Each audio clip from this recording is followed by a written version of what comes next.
And then he went round, got the pink jersey, held it for 4 days as well, so he's pretty used to run. That just shows his time trialling ability, where he's pretty quick on the time trials as well for Brugge.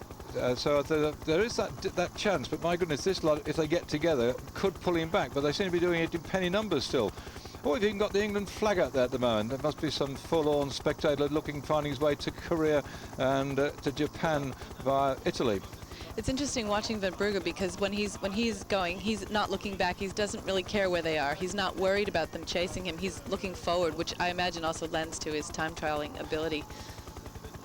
Well, let's see if he can keep this one going. That, of course, will be the way they're going here. I think it'll be an off day then for McEwen, because somehow they don't look like they're going to get caught now, but we shall see. So of course he looks back there. Yeah, McEwen would be feeling a bit dark, because he can't do the chase all on his own, and clearly nobody's putting forth any organized effort to catch them. Yeah, it's on the best climbers in this little group here as well.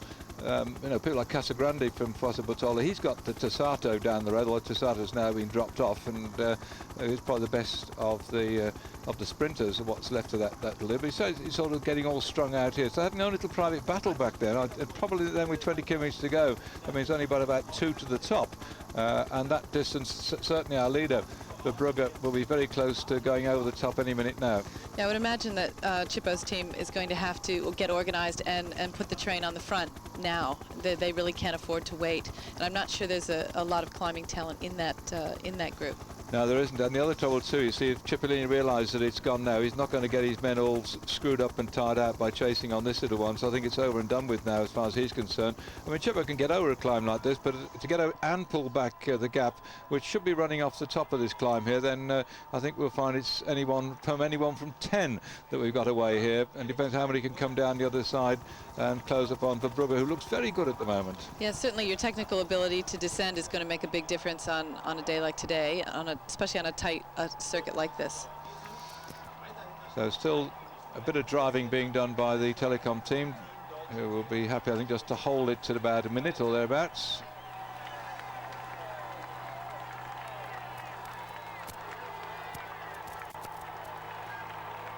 Well, you see this mass crowd here cheering a Belgian. They cheer anything that goes on 2 wheels at Tifosi. They love their Tour of Italy. This is the 85th version of the Tour, and a nice little circuit like this one gives people a chance to see the riders going through 3 times in all. So this is the 3rd and last time over the top of what is the Grand Prix of the Mountains climb, and over he goes then. He's got 18 kilometres to do down into the finish. For Brugge in the lead of this, what was a 10-man group.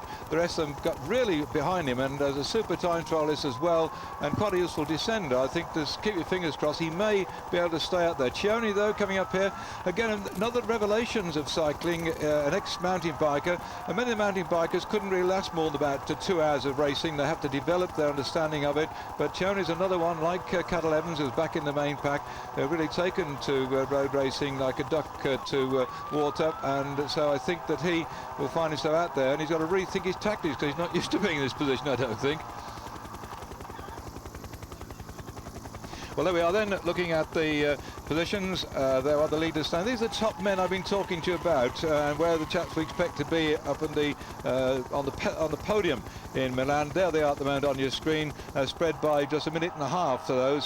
Pantani, I think you can say goodbye to him being up on the podium, unless they all fall off or something, because he must be now looking just for a stage victory. He went up the climb yesterday, about 30 kilometres to the finish, really romped up there, looking good for the first time in this race. But I think we're going to say that, well, we'll probably all amongst you agree that Pantani is looking for a stage victory, and we have got a pretty tough day coming up in about 10 days' time, I think it is. And have a quick look at this. It's stage 11, I think, is the one you're thinking of, and it is a tough day, and that's a very famous climb.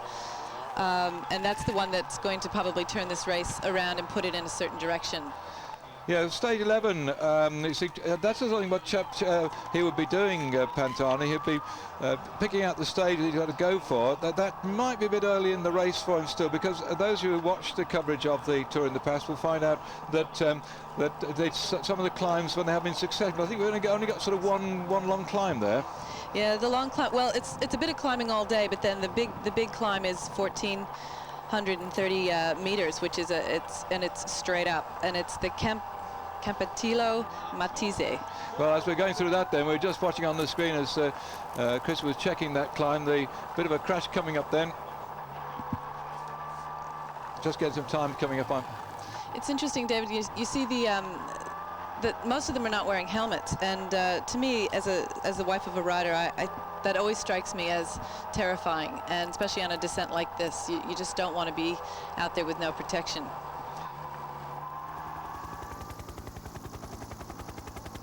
Yes, 1 minute and 2 seconds there, as I was just listening to Christie and to the delightful sound of the Italian lady speaking in our ears. 1 minute and 2 seconds back to the main group, whereas the rest in between our leader Verbrugge are all at sort of penny numbers you see here, or lira numbers. No, it's not lira now, it's euro numbers, and so the main peloton just are a minute back. We've got a lot of work to do, and the sprinter team, well, certainly Lotto won't chase it down, because their team manager will be saying, hey, to McCoon, just sit in there and don't do anything, because down the road we've got a chance of a stage victory with Verbrugge going off and putting up a great deal of effort to stay down. Got about 8 kilometres now down. He's still going down on his own. Good descender too as well. And look at these sort of long, lanky chap. So he's very much a time trialist. That's what he's got to do now. And so, in fact, I made a big mistake here. Why they put Schweider's name up there? Why did they do that? They're causing great confusion here with me. Well, with if the peloton can organize itself with 10 kilometers to go, which is at the bottom of the climb, then if they take back 20 seconds per kilometer, they can catch them. Right, and you're living with that one. I love this when I've got somebody working alongside me, is that we have is this going to happen or that going to happen, and then I'm usually wrong anyway, but so, let's see on day one where I can be wrong straight away. Okay, Ferrari stays upright, of course, too. This is a pretty horrific descent coming down here. They'll be travelling around about 45, 50 miles an hour in parts of the course, and back down about 35, but never slows down very much, and that's why they'll be on the big outside ring and on the little tiny sprocket at the back of their 9-speed blocks, and they'll be going down here. As you can see, the chase group behind them like bats out of hell, following each other in single file. You can't make up any places, or many places on this at all. You can't sort of nip inside somebody, so they'll all go down here as they are, and the regroupment enabling them all then to start chasing will only happen when they get to the flatter part and the wider, because that man going down on his own is going equally as fast, if not even faster, than some of their going on, because they're also a bit nervous following somebody in front in case he goes out and takes you with him. So one man on his own, if he's mad enough, can often do. Well, they put the right graphic up now. I was certainly wondering why they're putting Schweider's name up there, but that was the graphic man hit the wrong button, because this is 118 and Schweider is 188, so they must have hit the wrong button somewhere. Now, there's no doubt about it. This is Verbrugge from the Lotto Adeco team on his way down, and the group behind still, you can see, take it rather gingerly. Yeah, it's definitely going to be more difficult for them to catch him on this downhill. So I think they've only got that last 10 kilometers if they do organize themselves in order to catch him. Yeah, what it does need, of course, then, that it needs somebody like, somebody to take charge of it, and all the team managers behind. The other problem again with a descent like this, team managers' cars are spread back a long way, and whilst they can put the message forward, they don't know either just exactly where the riders are, because we haven't got today yet when little chips on the bicycles will be sent up into the sky, and you can actually watch on the screen in front of you where they are in concern with each other. They have to sort of wait to come to regroups down. Although they're in connection two-way with the radios, you see how long that string is, so the chap at the front won't know how far back his next mate is, and he won't be able to count, because they're all sort of following each other down here, and he'll take the referee form at the bottom. You see two of the Fassa Bertolo, in fact, no, just one Fassa Bertolo rider, or the two there, beginning to get together, so it might be that some of the teams that have got riders that can chase it down, they begin to look for each other, but it's not easy yet for them to regroup and get any ambition back in to chase down the group, because like this chap here, Perez at the back, riding for the diminished Panaria team, he spends most of his life at the back. There's only reason for him to start and get to the front to chase him down would be for Degano to get there, but they're thin in numbers, the Panaria team, and they're not the sort of team that could drive it anyway, because they haven't got enough men there to get on and drive it, so it's playing very much into the hands of Verbrugge. Well, they've also lost Graham Brown, who is one of their better sprinters, so that would be a point that they would definitely feel.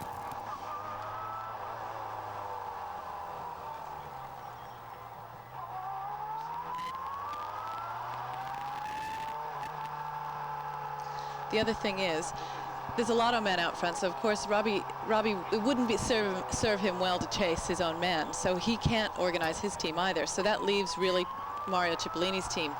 And watching this descent, I haven't seen many of them together.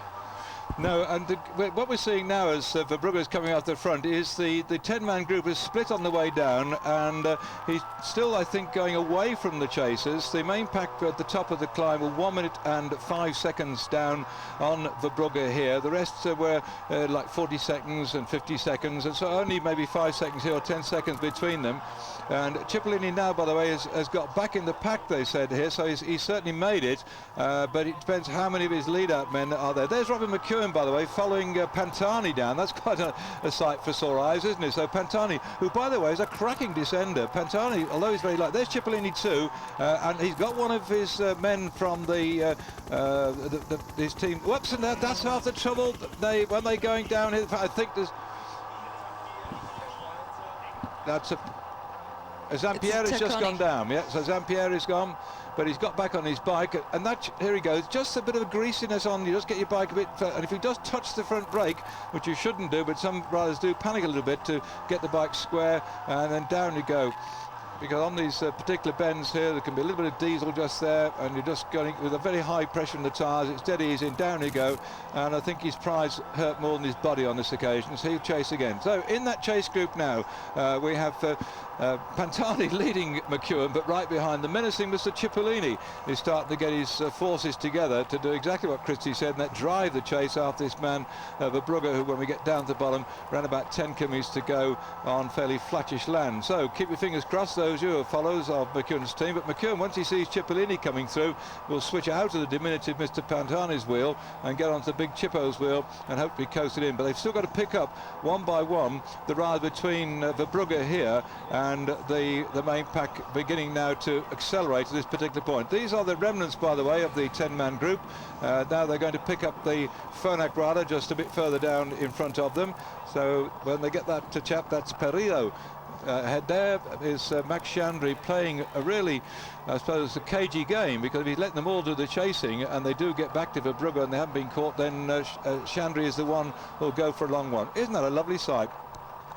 That is beautiful. I think Chandri would be serving himself very well to let them do the work, and because he does have that sprinting ability. He really is saving himself, and Verbrugge would have done a serious amount of damage to his legs going up that climb alone. Looking back there, I think that's might have been the fellow from the Psycho team, Astarola, who was drifted back into the main group. He certainly looked the weaker of that 10-man group, and they really are motoring now, getting down towards the bottom to reform. This would be a point, if your legs were hurting going up that climb at this point, even toward the bottom, you would really be stinging to keep up with this chase group. Well, that's, I think, 10 k's to go. That was, in fact, Simoni that was at the front of the group there. He again is biding his time till we get to mountains, and all those top men are still closely packed together as regards the pink jersey when we get to mountains. We're going down the shin of Italy now for a few days, then turning inland and going up the calf and then off in towards the top end at the back end. As always in the Tour of Italy, the last week is the one when the race really sorts itself out. So Verbrugge, not the sort of man that will last the big climbs we've got yet to come. He'll get up them in some sort of form or other, but he's not going to be in the pink jersey as he was last year for 4 days when he got the prologue time trial. He's committed himself now. He's got to just ride right at the limit at 100ths or 110 100ths to stay away, but he hasn't got to go that quick that he blows a gasket in the last kilometre. Judgment now for this man, a real time trial to win the stage. The determination written all over him. He's riding that American light speed titanium bicycle, and here behind then the Cioni, 33 seconds down. Another useful lad when it comes to riding against the watch like this, and it's a new position for him to be in, just a new young kid on the block. In fact, I think he rode last year. He rode last year for Mappe, and now he's been promoted to ride in the Tour of Italy for the big team, and has been given the freedom now to try and get a stage victory. And he's got another long, tall, lanky man in front of him, Verbrugge, to catch. And there he is. There's Verbrugge for you. It was interesting seeing Simoni at the head of that chasing group, because I would imagine what he's trying to do is put as much damage into Gazzelli as he can possibly get, and even Casagrande and anybody else who's sitting in a GC contender position. 155 it is, the gap then back, and I think it's growing a little bit, says he's smirking it. Yes, so 155 is the gap back to the group containing the pink jersey, which I think also contains the magenta jersey of Cipollini. And so he's got 9 kilometres to go for the leader, and then on no man's land is Cioni, and here is the chase being we've got in that group. Fadderson is still there just on the front, riding through, but there's Chandri in the pink and the blue coming through as well, getting the hang of things a bit. The Morini number 26 also there, so he's coming through, and at the back then we've got the Phonak rider Pereiro. Tessato, no sign of him as the cameras go back down the road. He's the bulky chap from the Fassa Bertolo team, who wasn't climbing too well, and so I think, yes, they've got Astarola. He's just been caught back into the main group, so he was one of the early breakaways. So would the peloton at this point, David, be able to see that group off the back? Just about. We have a masochistic sport in Great Britain called time trialling, you see. I mean, there's time trials in this race, but there are people in Great Britain who spend their whole life going up and down dual carriageways trying to search for their best time at 25 miles or 50 miles or 100 miles, and madmen like myself go for 12 hours and 24 hours. We have 24-hour time trial races too as well. Not many of them left now then. I think all the madmen have aged somewhat. Anyway, but so the great thing to do many years ago was to ride a 25-mile time trial and get inside the hour. Now they do it around about 50 minutes. They've got all this special gear. Whoops, he's gone underneath the stripes on the tapes. Anyway, so what you can do, see on this long road here, every time trials will know, because we start at minute intervals, that 1 minute on a straight road like this is just about seeable. You can see 1 minute down the road, providing all the cars and everything else have got out the way. But there is, between this rider and the main pack, there's the remnants of the 10-man breakaway group, so they'll be able to see them and the odd motorcycles, Cameron and so on. But this is the point when the officials, the commissaires, have to play their part. They must move like the motorcycles over on one side, allow everybody else to see what's going on. See how the car here, the red one, or maroon one, is going well over to the right-hand side, and they'll start pushing all the traffic out between. That's the commissaire's car. And look back down here. There's very little in the way of motorcycles. There we are. There's one, I think, just there. That might be a commissaire. And then here's the little dribs and drabs coming round. We're just might be Tassato still, like, no, Chilo and Cioni. So that's right, Cioni chasing after Verbrugge, and then the group. So on that long straight, so providing things aren't in the way, they should just about see him. Just about. And he's riding into a headwind, as we understand. So this is where a group is going to have an advantage versus a one man who's been out on his own now for some time. So there we are. This looking back down. Our camera doing a bunch of what the right. The Chandri's still there. And so they've now got Cioni in sight. So if I was Cioni, I think he is just beginning to ease back a little bit. He tried to get up to him, but he couldn't. So I think to be sensible is to go back into Chandri's group and use the experience of Chandri too, because Chandri was at the back of that pack on the climb, and one thought, well, there's no chance of this lot doing any good. But look, they're one by one, they're sweeping up the remnants of those who went over the top, and so now they're going to get Cioni there. Well, that's your little group there on your screen, and they're the ones that now are going to work together, taking it in turns until we get about 1k out if they're not caught. There we are. Oh, in goes Cioni. Yeah, but sometimes it's difficult to hang on to a group like that as they pass you by, just to accelerate again and catch that back wheel when you're already tired. Yeah, see, he's leaving out. He's just whoops, steady. Is he going? Oh my goodness! No. Oh. My goodness!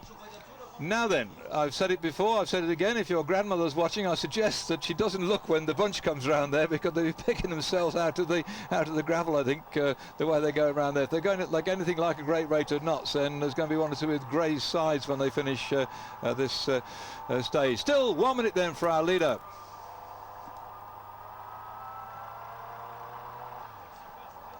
One minute gap for this man on his own, going in no more than probably about 7 kilometres, and the 1 minute and 50 seconds coming over our headphones for the main group containing the pink jersey of the overall leader. Verbrugge still then on his own here, having gone away on the climb, which was they went over the top of there. He got about 18 kilometres to go to the finish. He's now got less than probably 6 or 7 to go. It was a bold move by the man who took the Flèche Wallonne by just doing that, going up that climb, and nobody could stay with him.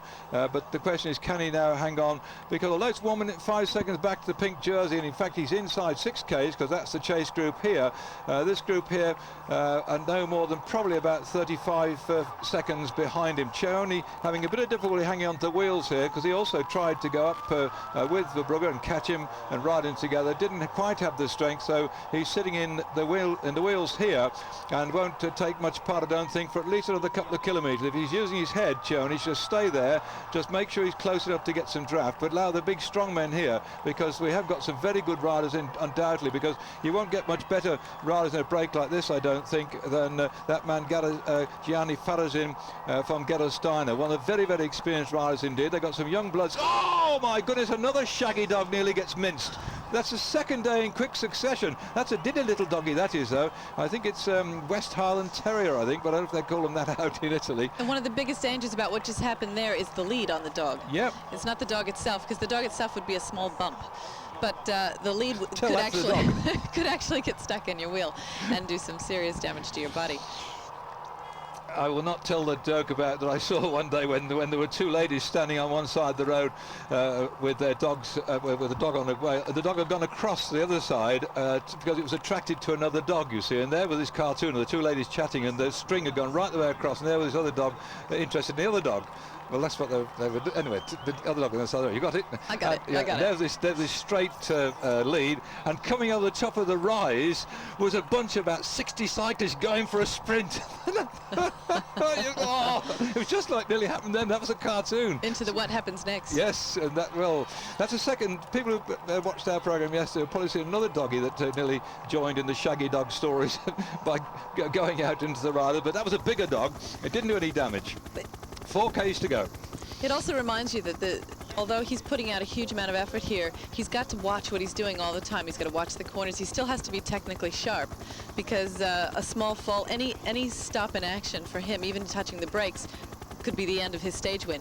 Yep, and we could see then that you don't get back all that easy, the speed at which they're going, because they'll be travelling around about 35 miles an hour here now, dead straight all the way down.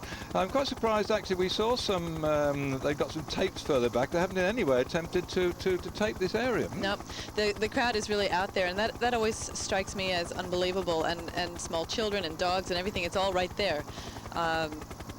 You really have to watch every minute. You have to ride with your head up. And of course they can't get many of the the race hasn't had many motorcycles going ahead of it today. Normally on an open road the police come out and go ahead of the riders, particularly in the mountains, pushing them on one side, but they haven't run the motorbikes today, because on a day like this, on a course that's 3 times round, everybody knows the course, they don't really need to put much out in the way of police motorcycles, but certainly I think they could have done with somebody out there.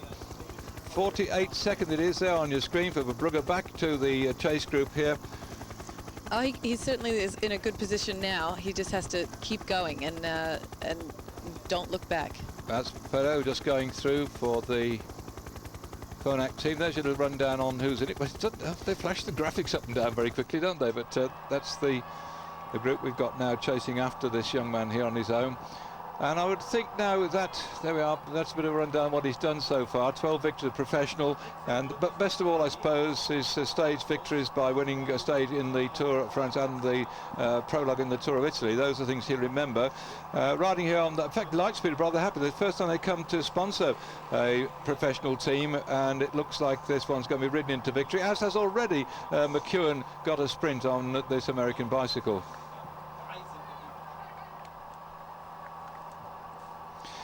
Well, our chase group here, Perot from Phonak leading the remnants of that 10-man breakaway group, and our cameras go back then to the main pack there.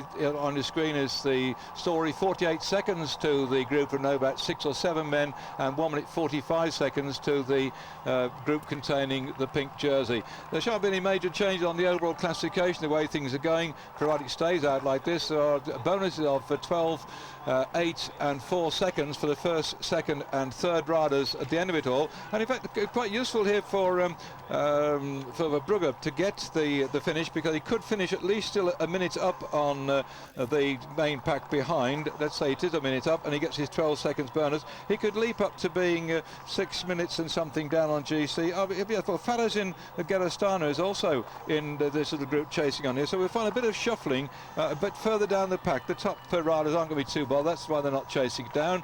I think probably, though, Christie, that it looks like Mr. Cipollini's lot's given up the ghost too. What do you think? Yeah, it does look that way. In the last 4 kilometers, they haven't pulled back more than 5 seconds, and for the peloton to be chasing, they could easily be pulling back 20-25 seconds a kilometer. So it doesn't look like they're going that quick anyway. They begin to move one or two of Mr. Cipollini's riders through to the front here. There is again some sort of crumbs falling from his master's table, by the way, in terms of points when they go across the line, because at the end of the stage the points go a bit further down in the points competition. So I doubt Cipollini will want to win the main pack sprint, so that's why his team will begin to work the front. But here there are 2, 4, 6 of them go again. 2, 4, 6, yes, perhaps 7 riders, and this 8. So 1 kilometre to go. They'll only be going for the smaller points, where this man's going to get maximum points and the glory of yet another stage victory in the Tour of Italy. And people back in Belgium now be going rather happy indeed. I'm not sure if he's actually on any Belgian television, because there's been a bit of a falling out with the various television companies, and certainly Eurosport will be broadcasting it. Danny Nellison, the world champion, amateur champion, covering for Dutch-speaking language. No doubt that'll be going across Belgium as well in the bars there, and people very interested to see this man going for his victory. And a certain elation back in America too, that his light speed bike will be ridden in for a second victory in the team this year in the Tour of Italy. Not happened yet, but not far to go now. No, not far to go at all. And hey, by the way, you have to buy the cappuccinos.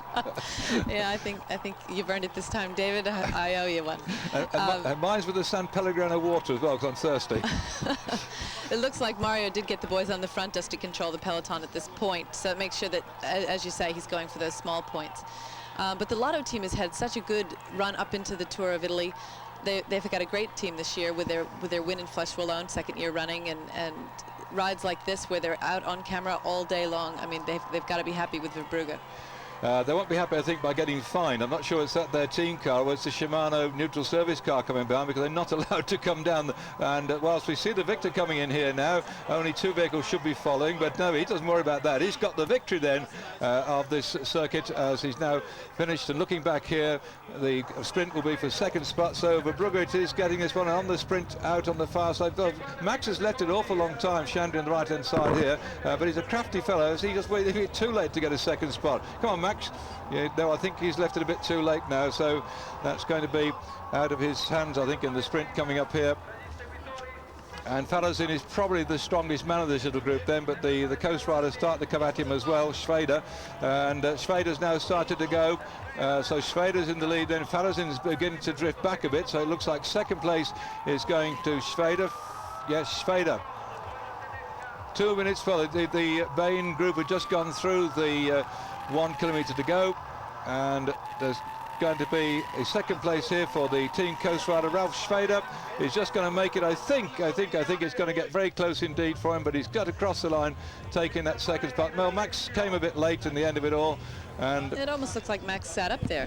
Yeah, I think he got a bit disillusioned. I've got a suspicion he thought he'd go a bit stronger than that. But you know, Max, he'll sort of measure himself by that. He's a very cagey fellow. He'll come back. He hasn't finished by any means yet. Well, I see McEwen is fifth wheel there, and so he's going to make sure that he's always keeping fairly close to Mario Cipollini, and just to keep an eye on what's happening. Well, the Australian sprinter's down now to McEwen, because Brown is on his bike going back home. Well, he actually lives up in northern Italy, so I think that he is now in northern Italy, so he's watching this not on television. There's watching yet again that Cipollini's lead out starts to go, but they've made a bit of a pig's ear of this, and Pataki, I think, is going to get it. Yes, well,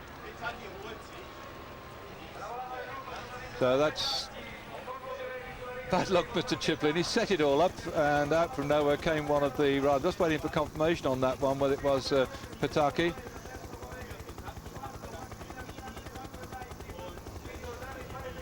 Well, we know that there was Verbrugge, Schweder and Moreni 1, 2 and 3, but we'll wait to the confirmation on the screen as to where it was just ahead of Cipollini.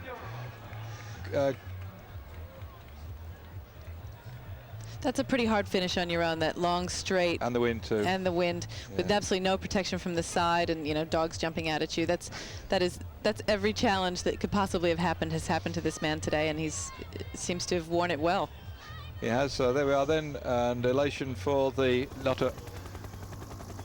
As it was Pataki, just had, if we get interrupted our little conversation here between myself and Christie and the commentary point, it's because I've been picking up also the read down on the finishing results, and certainly was Pataki that came out of that little pack then to take the bunch sprint. There's loads of other chats still to come in, by the way. It ain't all over yet for some of them. That climb where this man took off to leave the original 10-man breakaway group has certainly taken its toll of many of the riders, and the overall classification is splitting up quite a bit, quite early. Normally in the first week of any tour, there's a lot of chaps still closely packed together, but we had that climb up into Arles, didn't do much damage on that occasion, but that climb a couple of days ago on May the 17th, that was the one that did the damage, and this man here is lying 33rd on the classification this morning. We'll move up a little bit, but I'm sure he's looking for stages like this one again to try and get yet another stage victory.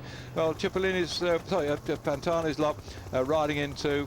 They've just had a bit of another hard day in the saddle with that climb down there. Certainly sapped a few legs. He rode rather well yesterday, Pantani, I thought, but right now, as his team then have finished their day's work, taking it back again, they'll look at the results and then get themselves organised for this rather massive climbing that we've got. The worst stage is, I think, round about stage 11. We're on 7 now, so 8, 9, 10, 11, if I can count straight. We've got not some bad terrain yet to go. And there's some unusual names to see up there in the top 8 places for Brugge then, but that's all about bike racing. It does show from time to time how things can change. It's interesting to see that Pantani is not worried about second here, second there. It seems like he's given up the ghost. He's going to finish this race, maybe take a mountain stage, but he's not.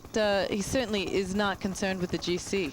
No, and he might be down there with his bucket and spade, by the way, I think, on the beach, resting. I'm sure he's resting at the moment, Pantani. And you're right, this climb at the Campitello Matese, I mean, that's quite a bit of a thumping climb, and it's his sort of territory, unlike the man here, who doesn't mind these short, sharp ones. That was the sort of launching point today, so he's got the victory that he came here to try and find out. Yes, I know it's a bit chilly out there. Go with a nice warm smile. That's nice, isn't it? Yes. Come on, Cameron, come on. It's probably the Cameron's daughter or girlfriend. Let's go to Rick Verbrugge then with the bouquet of flowers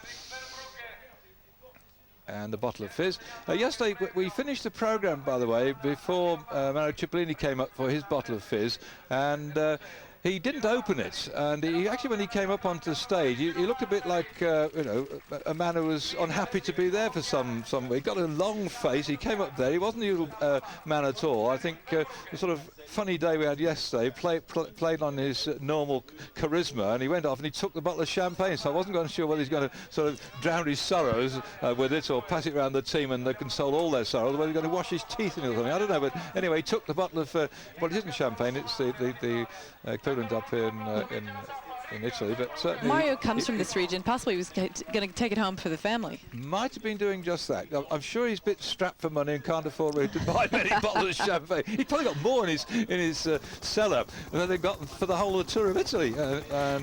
Yeah, with 36 stage wins, I would imagine he's got the odd bottle. Yes, stashed away, and some other sort of nice reds and whites and so on to go with these various meals, I suppose. Right, there we are. That's the classification, still very much as we saw this morning as regards the top 8 places. Nothing really to worry about there.